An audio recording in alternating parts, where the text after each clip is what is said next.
স্থানীয় মানুষের মনে আশার আলো জেগেছে। স্রোতে ছোট ছোট ছেলে মেয়ে করতো খেলাও। তো আজ সেই খালটি প্রায় বিলুপ্তির পথে। নানা কচুরিপানা আর ঘন ঘন পাটা দেওয়ার কারণে খালটি প্রায় মৃত্যুর মুখে, হুমকির মুখে। এলাকার জনসাধারণও হুমকির মুখে। তো অবশ্যই স্থানীয় সরকার এই নিয়ে কিছু উদ্যোগ গ্রহণ করেছে, সেগুলোই আজকে আপনাদেরকে জানাবো এবং দেখাবো। ভিডিওটি দেখতে থাকুন, আর ভালো লাগলে লাইক কমেন্ট শেয়ার করে। ভাবছি এই বর্ষা মৌসুমের কথা, এলাকার জনসাধারণের কি হবে। বর্ষা মৌসুমে এবার এলাকার পানিটা কোথা দিয়ে সরবে। এখানে তো আর খাল নেই, খাল আছে বোধহয় বোঝাও যাচ্ছে না। তো স্থানীয় সরকার এর পক্ষ থেকে মাগরাগুনা ইউনিয়ন ২ নম্বর ওয়ার্ড শাখার সাধারণ সম্পাদক এসেছিলেন এই খালটি পর্যবেক্ষণ করতে এবং এমপি মহোদয়ের কাছে আকুল আবেদন জানাতে। স্থানীয় মানুষের মনে আশার আলো জেগেছে। হয়তো এই পিছনে থাকা কচুরিপানায় ঢাকা এই খালটি এবার ক্লিয়ার হতে চলেছে। এই কচুরিপানাগুলো পরিষ্কার হতে চলেছে। স্থানীয় নতুন সরকারের উদ্যোগে এটা হতে যাচ্ছে। তো আমার পাশে দেখছেন স্থানীয় সরকার দলীয় প্রতিনিধি নেতাকে, তিনি ২ নম্বর ওয়ার্ড শাখার বিএমপির সাধারণ সম্পাদক।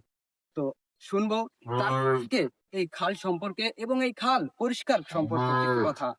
তো আপনারা এই সরকার, আপনার এই নতুন সরকার এই খালটি সম্পর্কে কি উদ্যোগ নিচ্ছেন?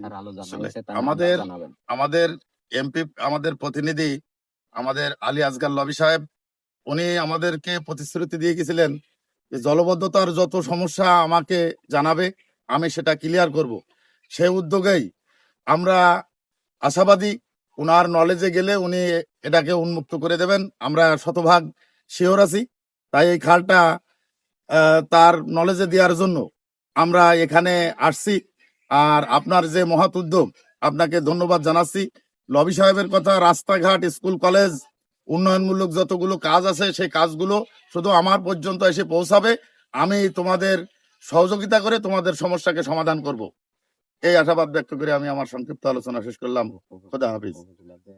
উপজেলা বিএনপির আমাদের দায়িত্বে যারা আছেন, মোল্লা মোশাররফ হোসেন মফিজ, শামু আব্দুল মালেক, থানা বিএনপির সাবেক সদস্য সচিব, ওনার এলাকা, উনি নিজেও বলেছেন যে এখানে হিন্দু মুসলমান যত লোকের বসবাস, ওনাদের ভিতরে যত সমস্যা হয় আমাদেরকে জানাবে, সাথে সাথে সমস্যা সমাধান করার চেষ্টা করব।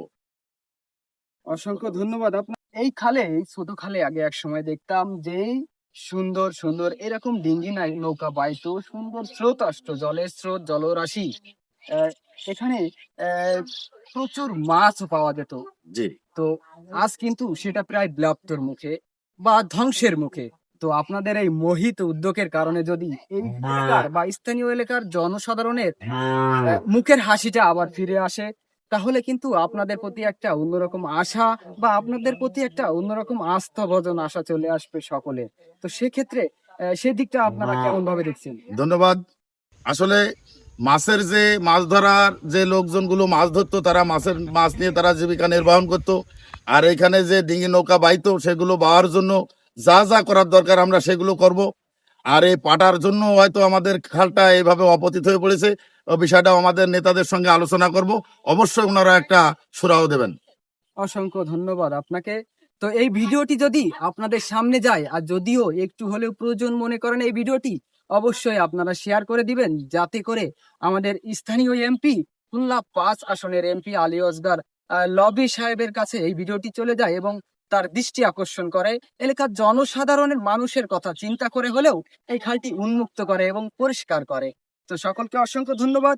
সবাই ভালো থাকবেন, সুস্থ থাকবেন। আর যদি ভিডিওটি ভালো লাগে অবশ্যই লাইক কমেন্ট শেয়ার করে দেবেন, আর আমার জন্য আশীর্বাদ করবেন। খোদা হাফেজ।